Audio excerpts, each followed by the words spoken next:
ভারতের লোকসভা নির্বাচনে ৫৪৩টি আসনের সবগুলো চূড়ান্ত ফল ঘোষণা করা হয়েছে। ভারতের নির্বাচন কমিশনের ওয়েবসাইটে প্রকাশিত ফল অনুযায়ী ২৪০টি আসনে জয় পেয়েছে ক্ষমতাসীন দল BJP.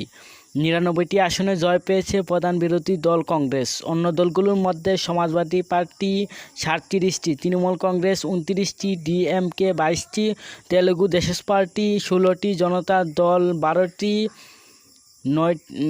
Shiv Sena 9টি, nationalist Congress party 8টি ও শিবসেনা 7টি আসনে জয় পেয়েছে। 5টি আসন পেয়েছে লোক জনশক্তি পার্টি, রামবিলাস 4টি করে আসন পেয়েছে communist party of India, CPIM, YSRCP ও রাষ্ট্রীয় জনতা দল আরজেডি।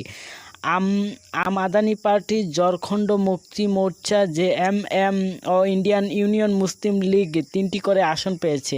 লোকসভার মোট ৫৪৩টি আসনের মধ্যে সরকার গঠনের জন্য প্রয়োজন ২৭২টি আসন। সেক্ষেত্রে বিজেপি তার জোটসঙ্গীদের নিয়ে সরকার গঠন করতে পারবে। তবে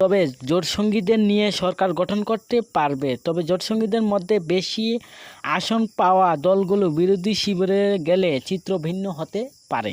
বিজেপি নেতৃত্বাধীন জোটের শরিকদের প্রধান অন্ধ্রপ্রদেশে চন্দ্রবাবু নাইডুর তেলুগু দেশম পার্টি 16টি এবং বিহারে মুখ্যমন্ত্রী নীতীশ কুমারের জনতা দল ইউনাইটেড 12টি আসনে জয় পেয়েছে।